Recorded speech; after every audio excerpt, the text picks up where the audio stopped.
또 하나님의 은혜 가운데 형통한 삶, 하나님의 은혜 가운데 평강의 삶을 사셨을 줄로 믿습니다. 믿고 감사하며 하나님께 할렐루야, 다 같이 할렐루야, 감사를 드립니다. 전에 내려오는 동화 중에 임금님 기는 당나귀 기라는 동화가 있습니다. 임금님 기가 당나귀 기라는 겁니다.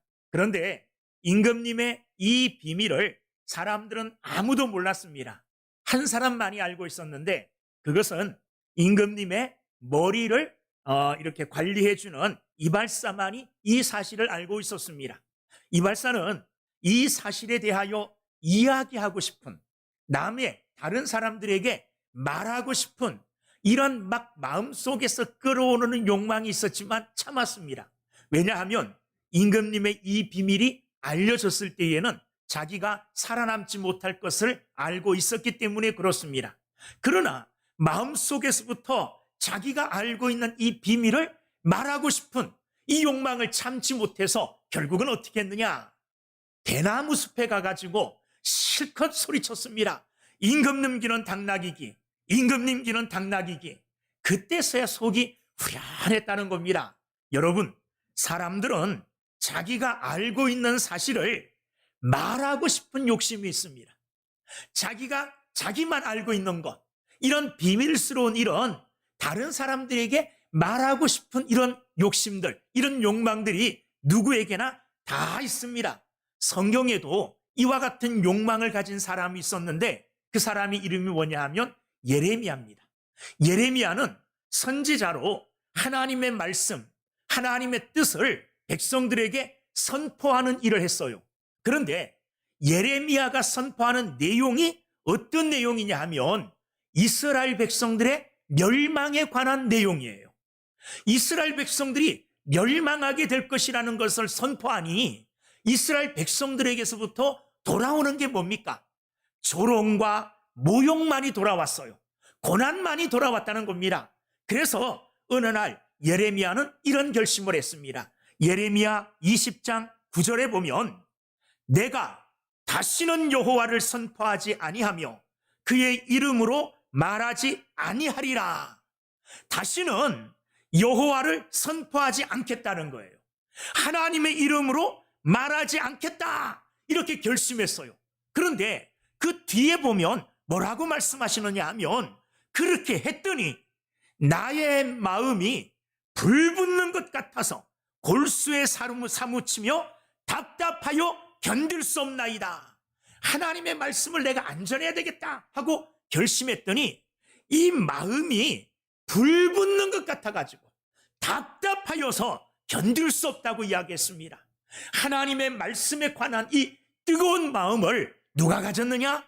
예레미야가 가지고 있었다는 겁니다. 여러분, 예레미야와 같은 이런 말씀에 대한 불붙는 마음을 여러분도 다 갖게 되기를 주의 이름으로 축원합니다. 복음에 대한 이 불붙는 마음, 뜨거운 마음 여러분 다 가져서 여러분 주변에 예레미야처럼 하나님의 복음을 마음껏 외치는 믿음의 사람들이 되기를 주의 이름으로 축원합니다. 솔로몬은 가장 지혜로운 왕이었습니다. 가장 지혜로운 왕이에요. 그가 왕이 되었을 때에 하나님 앞에 가장 먼저 간구했던 게 뭐냐 하면 지혜를 구했습니다. 지혜를 구한 이유가 뭐냐 하면 백성들을 지혜롭게 잘 재판할 수 있도록 지혜를 구한 것입니다. 자, 그런데 나이 많아 이제 솔로몬의 지혜가 충만하여 이 지혜가 차고 넘쳤습니다. 하나님이 주신 이 지혜를 솔로몬은 말하지 않고는 견딜 수 없었어요. 하나님이 주시는 이 충만한 지혜, 이 지혜를 말하고 싶은 이런 욕망, 사람들에게 남기고 또 가르치고 싶은 이 욕망으로 전도서를 기록했다는 겁니다. 그래서 오늘 본문 9절에 보면 이렇게 되어 있습니다.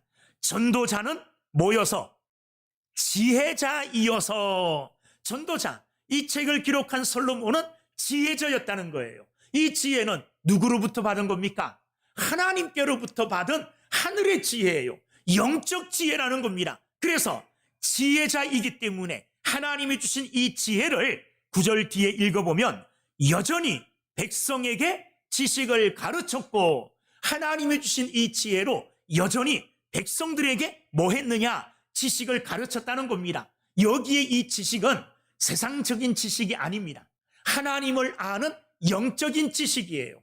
이 하나님을 아는 영적인 지식, 바로 이 지식을 누구에게 가르쳤느냐? 백성들에게 여전히 계속해서 그것을 가르쳤다는 겁니다.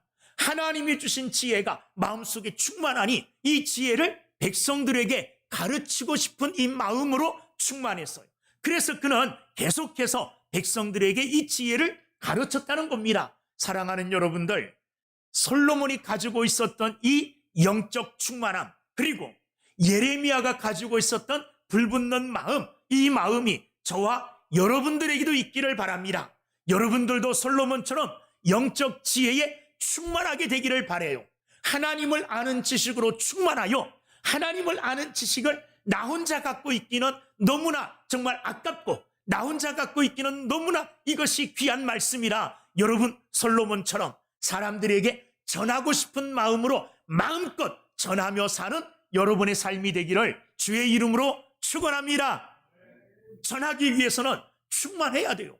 솔로몬은 지혜로 충만했습니다. 그래서 이 지혜를 백성들에게 가르치고 전하였다는 거예요. 자, 솔로몬은 하나님이 주신 지혜로 충만했다 그랬죠. 그런데 가만히 있으면 이 지혜가 저절로 나오는 게 아닙니다. 솔로몬은 하나님이 주신 이 지혜를 하나님을 향한 하나님을 아는 영적 지혜를, 영적 지식을 사람들에게 가르치기 위해서 노력했어요.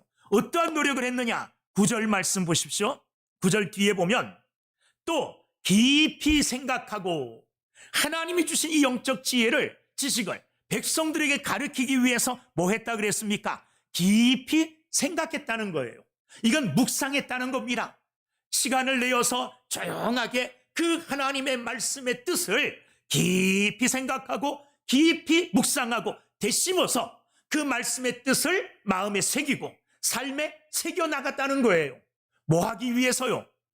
이 지혜로 살아가기 위해서고 이 지혜를 백성들에게 가르치기 위해서 그렇게 했다는 겁니다. 자, 깊이 생각했을 뿐만 아니라 9절 뒤에 보면 뭐라고 말씀하고 계십니까?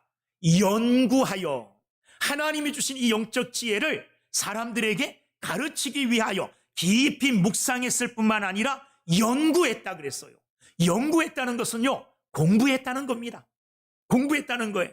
여러 가지 책들도 살펴보고 사람들의 이야기도 들어보고 그리고 자연 만물에 돌아가는 이런 이치들도 살펴보면서 연구했다는 겁니다. 여러분, 하나님이 주신 하나님의 진리, 진리의 말씀들, 이 말씀들을 우리 또한 솔로몬처럼 깊이 묵상해야 됩니다. 조용한 시간에 하나님의 말씀을 딱 붙들고 이 하나님의 말씀의 깊은 뜻이 어디에 있는지 묵상하고 그리고 묵상할 뿐만 아니라 이 말씀을 연구해야 돼요. 이 말씀의 뜻은 뭔가? 역사적인 배경은 뭔가? 왜 이런 말씀을 하셨을까? 여러 가지 참고 자료들도 참고하면서 연구하여 그 지혜의 깊은 믿음의 사람, 그 지혜의 깊은 풍성한 지혜가 넘치는 이런 귀한 사람들이 되기를 주의 이름으로 축원합니다. 설교자들도 하나님의 말씀을 전하기 위해서 이런 과정들을 거쳐요. 어떤 과정이요? 그 말씀을 깊이 묵상합니다. 묵상할 뿐만 아니라 그 말씀을 붙들고 또 기도해요. 그리고 그 말씀을 가지고 또 연구도 합니다. 이 사람은 이 말씀에 대해서 어떻게 생각하고 있을까? 이 주석에는 뭐라고 써놨을까? 이 본문의 원뜻, 이 본문의 원문의 뜻은 뭔가? 이런 여러 가지들을 참고하면서 이것을 또 연구해요. 그리고 솔로몬은 뭐 했다 그랬습니까? 깊이 생각하고 연구한 그것을 9절 끝에 잠언을 많이 지었으며 깊이 생각하고 연구한 그것을 잠언으로 기록하여 남겼다는 겁니다. 기록하여 남겼다는 거예요. 여러분, 솔로몬이 몇 편의 잠언을 남겼을까요? 오늘 본문에는 나오지 않지만 열왕기상 4장 32절에 보면 그가 잠언 3,000가지를 말하였고 솔로몬은 잠언 3,000가지를 말했대요. 그리고 그의 노래는 1,005편이며 이 노래를 지었는데 노래를 몇 편 지었느냐? 1005편의 노래를 지었다는 겁니다. 자, 이것 그냥 한 게 아니에요. 하나님이 주신 지혜의 선물이 있어요. 그리고 하나님이 주신 그 지혜를 가지고 하나님의 말씀을 깊이 묵상하고, 그리고 연구하고, 그리고 잠언으로 기록하여 남겼는데 그것이 3000편이나 된다는 겁니다. 노래는 1005편이나 된다는 거예요. 많은 지혜의 말씀들을 솔로몬이 남겨놓았다는 거예요. 솔로몬이 지은 이 잠언, 이 지혜의 말씀의 성격이 어떠하냐? 성격이 어떠한 말씀이냐? 10절 말씀에 보면 전도자는 힘써 아름다운 말들을 구하였나니, 그가 기록한 잠언, 지혜의 말씀의 성격은 어떤 것이냐? 아름다운 말들이라는 거예요. 아름다운 말들. 여기에 아름다운 말들이라는 것은 어떤 의미가 있느냐 하면 기쁨을 주는 말씀이라는 거예요. 그 말씀을 들으면 영적 기쁨이 충만해져요. 영적 행복이 주어지는 이런 아름다운 말들을 지었다는 겁니다. 여러분, 우리 영혼에 기쁨을 주는 말씀은 하나님의 말씀입니다. 기록되어진 하나님의 말씀이에요. 이 말씀으로 말미암아 솔로몬이 지은 잠언처럼 아름다운 말, 기쁨이 충만한 여러분들이 다 되기를 주의 이름으로 축원합니다. 아름다운 말들을 구하였고, 또 어떠냐? 10절 뒤에 보면 진리의 말씀들을 정직하게 기록하였느니라. 아름다운 말, 그리고 진리의 말. 아름다운 말들이지만, 기쁨을 주는 말이지만 이 말이 거짓된 말이 아니라는 거예요. 그릇된 말이 아니라 옳은 말, 바른 말, 진리의 말씀이라는 거예요. 자, 아름다운 말, 기쁨을 주는 말, 진리의 말. 이 말을 신약적인 표현으로 하면 예수님이 전한 말씀은 어떤 말씀이냐? 은혜와 진리가 충만한 말씀. 예수님이 전한 말씀들은 사람들에게 은혜를 줄 뿐만 아니라 그 말씀이 진리의 말씀이에요. 사람들을 기쁘게 하는 말들 중에는 진리의 말, 바른 말도 있지만 거짓말들로도 사람을 기쁘게 해줄 수 있잖아요. 그런데 솔로몬이 지은 이 잠언, 지혜서의 특징은 뭐냐 하면 아름다운 말임과 동시에 그것이 진리의 말씀이라는 거예요. 아름답고 진리의 말씀인 이 말씀을 어떻게 기록했느냐? 10절 뒤에 보면 정직하게 기록했다는 것은 있는 그대로 기록했다는 거예요. 거기에 덧붙이지 않고, 거기에 내 마음대로 빼고 싶은 거 빼지 않고 있는 그대로 정직하게 기록했다는 겁니다. 여러분, 하나님의 말씀은 지혜의 말씀이에요. 진리의 말씀이에요. 은혜의 말씀이에요. 은혜와 진리가 충만한 하나님의 말씀을 여러분 또한 사모하시고, 솔로몬처럼 그 말씀을 깊이 묵상하고 그 말씀을 연구하여 사람들에게 널리 마음껏 전파하는 믿음의 삶을 사시기를 주의 이름으로 축원합니다. 11절에 보면 또 지혜자들의 말씀은, 기록한 그 잠언, 지혜의 말씀은 어떠하냐? 11절에 보니까 찌르는 채찍들 같고, 찌르는 채찍들 같다는 거예요. 찌르는 채찍이란 어떤 의미가 있느냐 하면 바른 길을 가야 되는데 바른 길을 가지 못할 때 오른쪽으로 치우치면 오른쪽으로 못 가도록 채찍으로 쳐서 찔러서 바른 길로 돌이키게 하는 거예요. 왼쪽으로 치우치려고 하면 또 따가운 여기 채찍들, 찌르는 채찍으로 또 이렇게 쳐서 바른 길로 다시 돌아오게 하는 거예요. 그러니까 이 지혜의 말씀들은 찌르는 채찍들과 같아서 우리가 그릇된 길로 갈 때에 우리를 바른 길로 인도하는 역할을 한다는 겁니다. 또한 뒤에 보면 회중의 스승들의 말씀들은 잘 박힌 못 같으니, 그 지혜의 말은, 그 잠언의 말은 잘 박힌 못 같다는 거예요. 여러분, 못이 잘 박히면 어떤 역할을 합니까? 사람들에게 유용하게 쓰여지죠. 유용하게 쓰여져요. 하나님의 귀한 말씀, 이 지혜의 말씀은 우리의 삶에 너무나 유익한 말씀이에요. 잘 박힌 못처럼 흔들리지 않고 견고하게 옳은 자리에 우리를 세워주어서 우리로 하여금 유용한 삶, 하나님께 영광, 사람들에게 유익을 끼치는 이런 삶을 살게 한다는 겁니다. 이런 지혜의 말씀에 여러분 모두 충만해져서 이 지혜의 말씀으로 여러분들의 삶이 올바를 뿐만 아니라 하나님께 영광을 돌리고 사람들에게 유익을 끼치고, 그리고 이 지혜의 말씀들을 마음껏 솔로몬처럼 사람들에게 외치며 전하는 믿음의 삶을 사는 귀한 사람들 다 되기를 주의 이름으로 축원합니다. 솔로몬은 이어서 12절 말씀에서 한 가지 우리들에게 주의를 주고 있습니다. 어떤 주의를 주느냐? 11절 말씀 끝에 한 말씀 덜 드렸는데, 이런 지혜의 말씀들이 찌르는 채찍 같고 회중의 스승들의 말씀까지 잘 박힌 목 같고, 그리고 아름다운 말들일 뿐만 아니라 진리의 말씀인 이유가 뭐냐? 왜 솔로몬이 전하는 이 지혜의 말씀들이 그와 같은 유익된 것이냐? 이유가 뭐냐? 자, 그 이유가 11절 끝에 나와 있어요. 11절 끝에 보면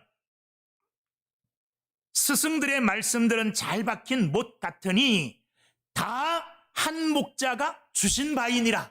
이 무슨 말이냐 하면 모든 말씀들이 다 누구에게서 나온 말씀이라는 거예요. 우리의 목자 되시는 하나님께로부터 나온 말씀이기 때문에 유익하다는 거예요.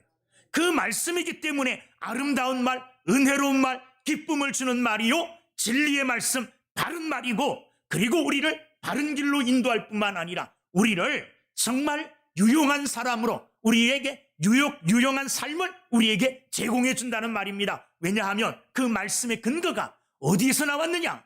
그 말씀이 어디로부터 출발했느냐? 누구에게서 나온 말씀이냐? 11절 끝에 한 목자, 누가 주신 거예요? 한 목자인 하나님이 주신 말씀이기 때문에 그렇다는 겁니다. 사랑하는 여러분들, 오늘 여러분들이 어디에서든지 간에 저의 말씀을 듣고 있다면 저의 말씀이 여러분들에게는 은혜로운 말씀입니다. 여러분들의 영혼에게 기쁨을 주는 말씀이에요. 이 말씀은 또한 진리의 말씀입니다. 이 말씀은 찌르는 채찍 같아 여러분을 바른 길로 인도합니다.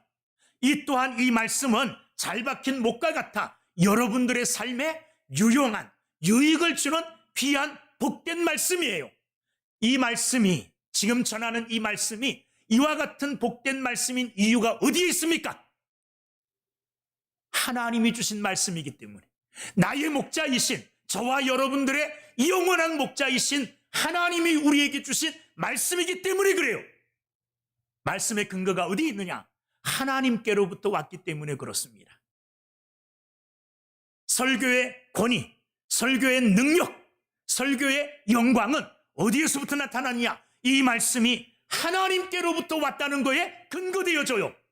네, 많은 사람들이 설교라는 이름 하에 하나님의 말씀, 한 목자, 우리의 목자 되시는 하나님이 주신 말씀이 아닌 다른 것에 근거하여 말씀을 전한다면 그 말씀은 영광을 잃습니다. 그 영광은 은혜로운 말씀이 아니요, 아름다운 말이 아니요, 진리의 말이 아닐 수 있어요. 그것이 정직하게 선포되지 않은 말씀이 있어요.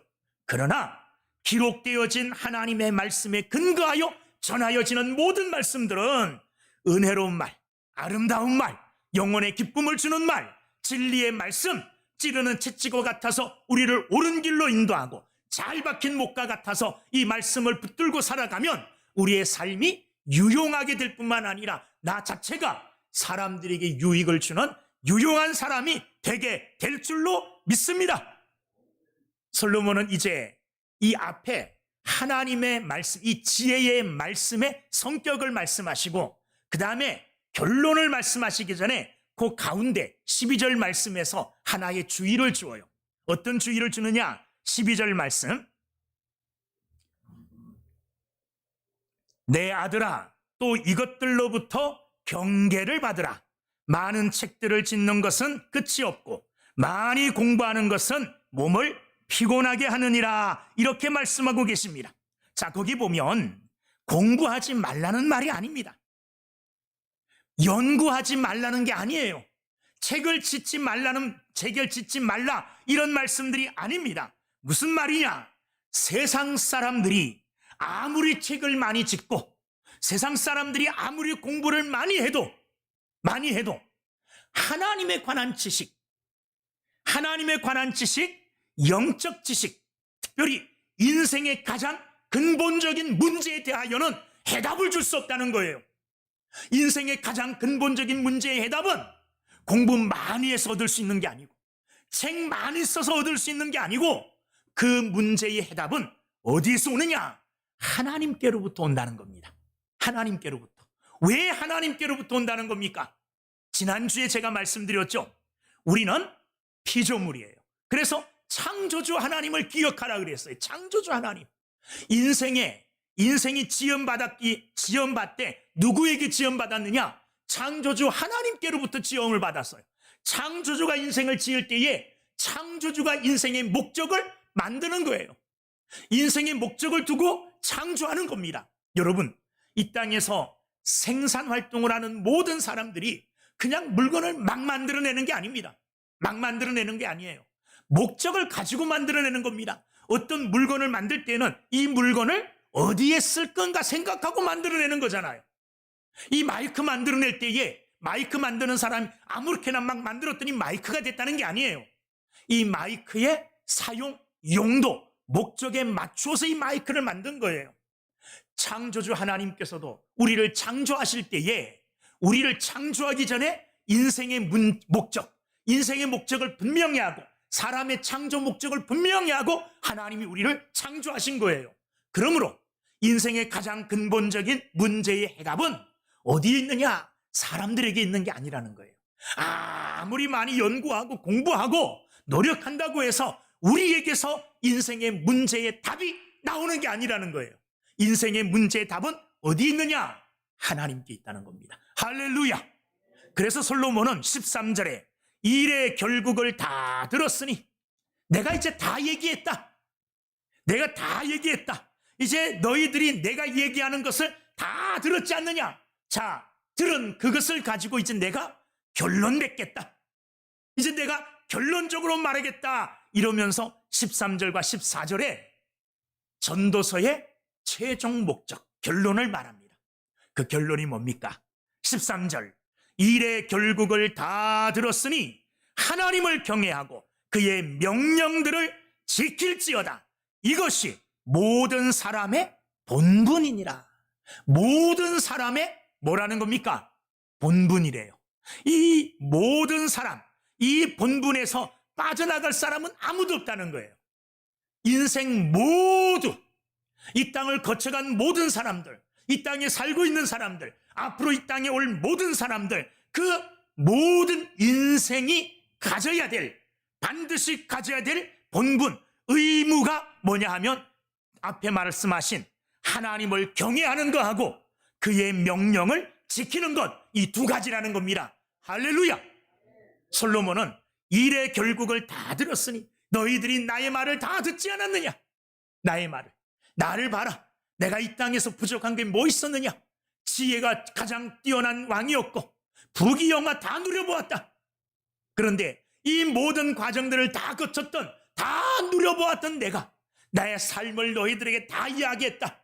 다 이야기하면서 마지막으로 일의 결국을 다 들었으니 자, 이제 내가 결론을 맺겠다. 인간의 본분이 뭐냐? 사람들이 이 땅을 살아가는 가장 기본적인 의무, 왜 사느냐? 목적이 뭐냐? 두 가지라는 거예요. 하나는 뭡니까? 하나님을 경외하라. 할렐루야. 하나님을 경외하는 것이 저와 여러분뿐만 아니라 이 땅을 살아가는 모든 사람들의 본분입니다. 본분은 마땅히 지켜야 될 의무예요. 의무예요. 자, 경외한다는 말이 뭘까요? 경외하려면 경외의 뜻을 잘 알아야 되잖아요. 경외한다는 이 말은 두려워한다, 이 말이 함께 포함된 말이에요. 두려워함으로 뭐 하는 거냐? 공포에 사로잡히는 게 아니라 두려워함으로 공경하는 거예요. 두려워함으로 높이는 거예요. 두려워함으로. 무슨 말인지 좀 헷갈리죠? 아니, 두려워하는데 두려워하면 무섭지, 떨리지, 공포스럽지, 이게 아니라 두려워하면서도 높이는 거예요. 공경하는 거예요. 이게 경외입니다.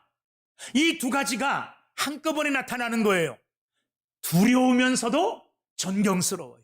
두려우면서도 높여요. 두려우면서도 공경해요. 이게 경외예요. 자, 이렇게 하려면 어떻게 돼야 되느냐? 하나님에 대하여 알아야 돼요.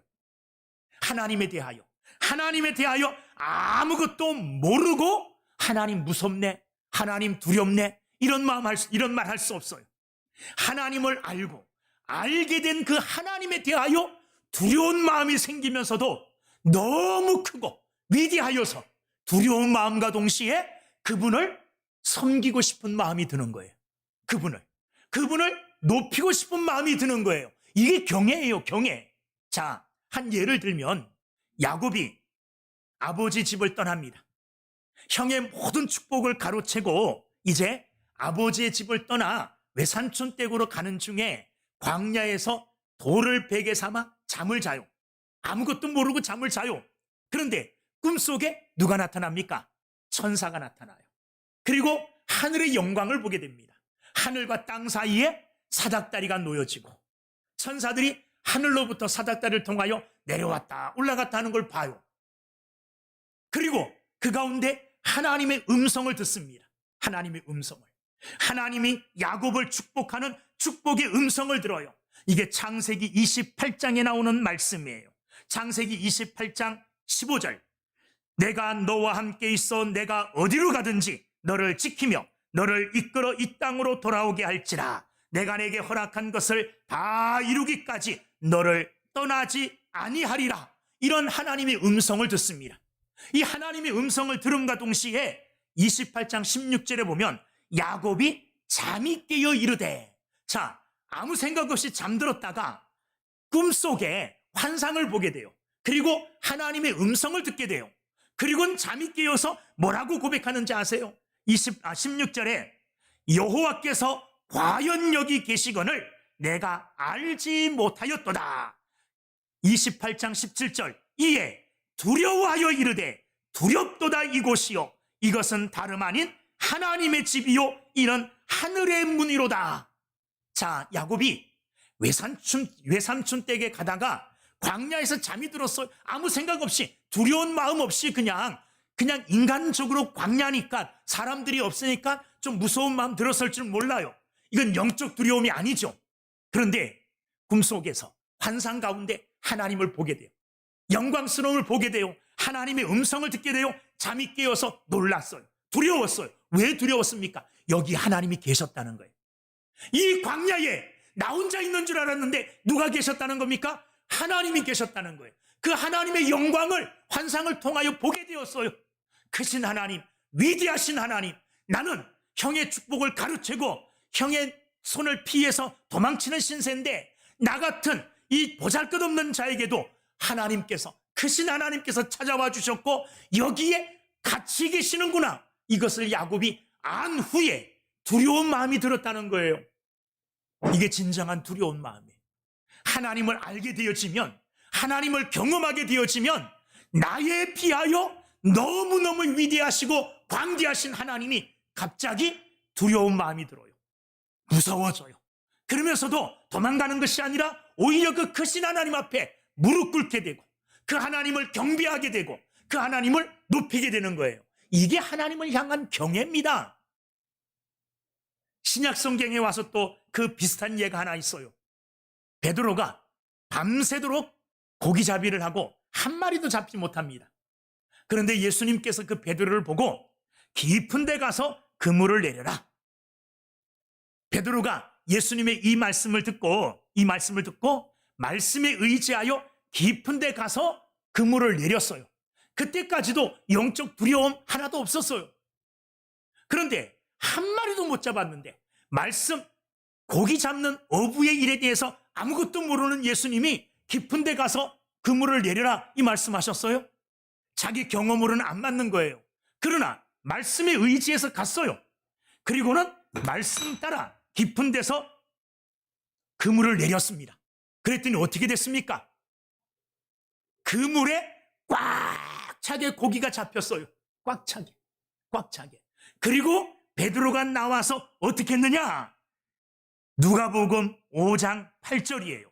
7절부터 보면 이에 다른 배에 있는 동무들에게 손짓하여 와서 도와달라 하니 너무 많이 잡혀서 한 배로는 다 끄집어낼 수가 없어서 다른 배에 있는 친구들에게 와서 도와달라 이렇게 해서 도와줘서 그물을 올렸더니 2배의 고기가 꽉 찼어요. 누가복음 5장 8절 시몬 베드로가 이를 보고 예수님의 능력을 본 거예요. 예수님의 말씀의 능력을 본 거예요. 이를 보고 예수의 무릎 아래에 엎드려 이르되 주여 나를 떠나소서 나는 죄인으로소이다. 그 앞에 무릎 꿇게 되는 거예요. 두려운 마음이 생겨요. 그러자 예수님께서 그에게 이렇게 말씀하십니다. 누가복음 5장 9절 이는 자기 및 자기와 함께 있는 모든 사람이 고기 잡힌 것으로 말미암아 놀라고 세베대의 아들로서 시몬의 동업자인 야고보와 요한도 놀랐습니다. 예수께서 시몬에게 이르시되 무서워하지 마라. 무서워하지 마라. 두려움 속에 빠져있는 이 베드로 왜 두려웠습니까? 예수님의 정체를 알게 된 거예요. 예수님에 대해서 모를 때는 안 두려워요. 그런데 예수님이 하나님이신 거예요. 바닷속 깊은 곳까지 예수님은 다 하셨어요. 예수님에 대하여 알게 되니 예수님은 하나님이세요. 그 갑자기 두려운 마음이 생기는 겁니다. 그래서 그 앞에 무릎 꿇고 나 같은 자가 어찌 주님 앞에 있을 수 있습니까? 나를 떠나가소서 이렇게 고백한 거예요. 여러분, 진정한 경외는, 진정한 하나님을 향한 경외는 하나님에 대하여 바르게 알게 될 때의 인간의 반응이에요. 나의 반응이에요. 하나님을 우습게 여기는 사람들은요, 하나님을 경외할 수가 없어요. 하나님을 경외할 수가 없어요. 하나님을 만만하게 보는 사람은 하나님을 경외할 수가 없어요. 그러나 하나님은 위대하신 창조주 하나님, 세상의 모든 주권을 쥐고 오늘도 역사의 운전대를 붙들고 운행해 나가시는 하나님, 내가 죽고 사는 것, 내가 부귀를 누리고 영화를 누리는 것, 내가 천하게 되는 것, 이 모든 것들을 주관하시는 분이 하나님이시다. 이걸 아는 사람, 이걸 깨닫게 된 사람들은 하나님 앞에 무릎 꿇을 수밖에 없고 하나님을 두려워할 수밖에 없고 하나님을 경외할 수밖에 없어요. 사랑하는 여러분들, 진정한 하나님을 여러분이 경험하시고 성경에 나오는 하나님, 말씀으로 천지를 창조하신 하나님, 그리고 나와 같이 벌레만도 못한 나를 구원해 주시기 위하여 하나밖에 없는 아들을 이 땅에 보내신 그 사랑이 넘치는 그 하나님, 이 하나님에 대하여 우리가 진정으로 알게 될 때에, 깨닫게 될 때에 우리는 우리 마음속에서 우러나는 진심으로 하나님 앞에 무릎을 꿇고 하나님을 경외할 수 있는 거예요. 인생의 본분이 그겁니다. 하나님을 바르게 알고 바르게 안 그 하나님 앞에 무릎 꿇고 하나님을 경외하며 하나님을 두려워하는 마음으로 섬기는, 이것이 인간의 목적이요 본분이라는 것을 여러분 다 믿으시기를 주님의 이름으로 축원합니다. 그러면서 하나님을 경외하는 구체적인 방법을 설명하고 있습니다. 어떻게 하는 것이 구체적으로 하나님을 경외하는 것이냐? 13절 말씀, 하나님을 경외하고 그의 명령들을 지킬지어다. 하나님을 경외하는 구체적인 방법은 하나님의 말씀을 뭐 하는 겁니까? 지키는 거예요. 하나님의 말씀에 순종하는 겁니다. 이것이 하나님을 경외하는 거예요. 이것이 하나님을 하나님으로 섬기고 하나님으로 인정하는 거예요. 말씀의 순종은 절대적인 겁니다. 절대적인 거예요. 하나님을 절대 신뢰하는 자들은 그 하나님의 말씀을 믿고 그 말씀대로 순종할 수밖에 없어요. 사랑하는 여러분들, 하나님을 경외하라 그랬습니다. 이것이 사람의 본분이라 그랬어요. 하나님을 경외하되 하나님의 말씀에 철저하게 순종함으로 그 계명을 지킴으로 하나님을 경외하는 삶을 사는 여러분들이 되기를 주의 이름으로 축원합니다. 자, 그렇다면 하나님의 말씀을 순종하는 것이 하나님을 경외하는 것이라 그랬는데, 하나님은 하나님의 말씀을 순종함으로 하나님을 경외하는 자들에게 선물을 준비해 놓으셨어요. 선물을. 그런 자들에게 하나님께서는 은혜를 베푸시고 하나님의 놀라운 축복을 약속해 주셨습니다. 자, 솔로몬이 성전과 왕궁을 건축 다 해놓고 하나님께서 다 해놨어요. 그때 하나님께서 솔로몬에게 나타나셔서 이렇게 말씀하셨어요. 자, 열왕기상 9장 4절 5절에 내가 만일 내 아버지 다윗이 행함같이 마음을 온전히 하고 바르게 하여 내 앞에서 행하여 내가 내게 명령한 대로 온갖 일에 순종하여 내 법도와 율례를 지키면, 하나님의 말씀 명령을 지키면 내가 내 아버지 다윗에게 말씀하시기를 이스라엘의 왕 위에 오를 사람이 내게서 끊어지지 아니하리라 한 대로 내 이스라엘의 왕 위를 견고히 해주겠다. 하나님이 그렇게 약속해 주셨어요. 뭐 할 때요? 그 율례와 법도를 잘 지킬 때 그 왕위를 든든하게 해주겠다, 이렇게 약속해 주셨습니다. 또한 다윗이 죽기 전에 솔로몬에게 유언시기로 한 말씀이 있어요.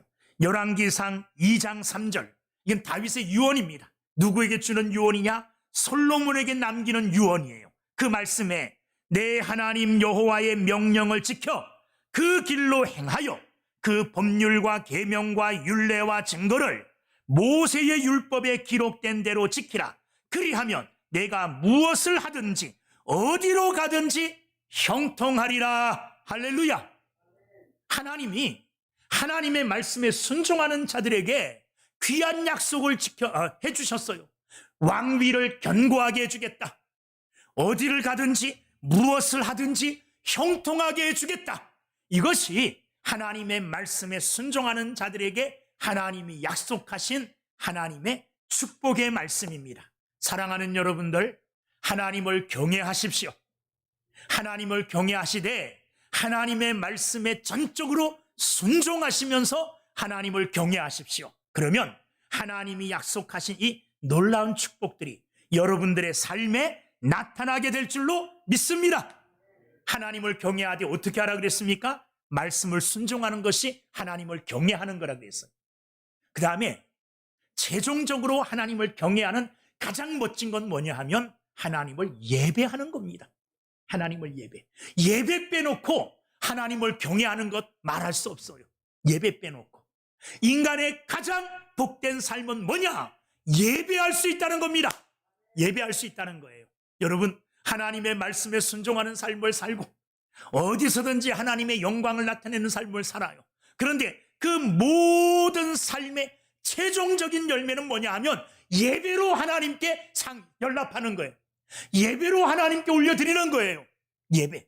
이 예배가 가장 큰 하나님을 경외하는 것이라는 것을 여러분이 기억하시고 어디에 있든지 간에 하나님을 예배하는 믿음의 사람들이 되기를 주님의 이름으로 축원합니다. 예배하는 삶이에요. 이거야말로 하나님을 경외하는 가장 아름다운 모습입니다. 어디에서든지 삶에서도 하나님을 예배할 수 있어요. 산예배라 그랬잖아요. 산예배. 어디에서든지 여러분이 있는 곳에서 여러분이 사는 그 삶의 현장에서도 하나님을 예배하는 이 귀한 마음, 영적 제사를 드리는 마음으로 하나님 앞에 살 때에 하나님은 우리의 삶을 통해서 나를 경외하는구나, 영광을 받으실 줄로 믿습니다. 자, 우리가 이런 삶을 살 수밖에 없는, 살아야 된 필연적인 이유가 있어요. 필연적인 이유. 솔로몬은 그 이유를 마지막 절에 밝히면서 전도서를 끝내고 있습니다. 자, 14절 말씀 함께 읽겠습니다. 시작. 하나님은 모든 행위와 모든 은밀한 일을 선악간에 심판하시리라. 우리가 사람의 본분을 다하며 살아야 될 이유, 하나님을 경외하고 하나님의 말씀에 전적으로 순종하며 살아야 될 궁극적인 필연적인 이유는 뭐냐? 하나님은 선악간에 은밀한 일까지도 하나님은 다 뭐 하시는 분이냐? 심판하시는 분이다. 심판하시는 분이다. 만약에 우리의 삶이 그냥 훅 지나가 버리고 그 삶의 판단, 삶의 심판이 없다면 우리는 아무렇게나 살아도 될 거예요. 그런데 그렇게 살면 안 될 이유가 여기 있어요. 하나님은 모든 행위와 모든 은밀한 일을 선악간에, 이것이 선이냐 악이냐, 어떤 것이 선입니까? 하나님의 영광을 위한 것, 이게 선이에요. 그리고 선과 악 간에 하나님은 반드시 심판하신다 그랬어요.